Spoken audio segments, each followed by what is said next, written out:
And protesters are making their voices heard all across the nation, including Wisconsin. The demonstrators hit the streets just one day after Congressman Joaquin Castro shot cell phone video inside of one of the numerous detention centers holding migrants. He says some migrants have been denied medication and showers. President Trump signed a $4.6 billion humanitarian aid package that Congress approved, but he also threatened more deportations after the holiday.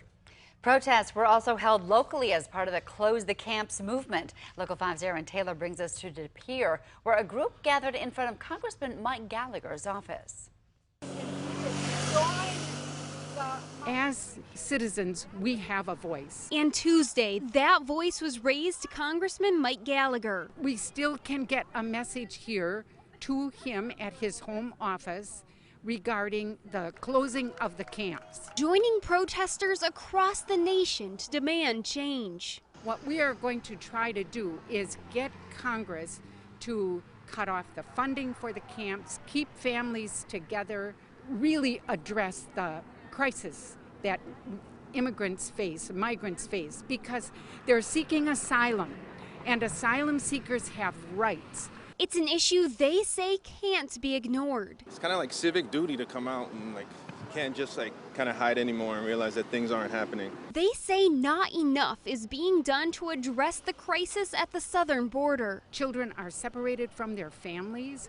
They are suffering in horrendous conditions. It's sad that we have to come out and actually tell people that families belong together. Displaying signs to spread a message of awareness and empathy. Families belong together. It's just, I don't know how else to say something so easy.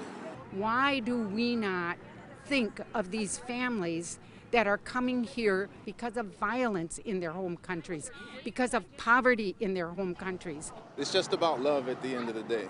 Love and making their voices heard. It's not enough to cast a ballot on election day and then wash your hands of what's going on.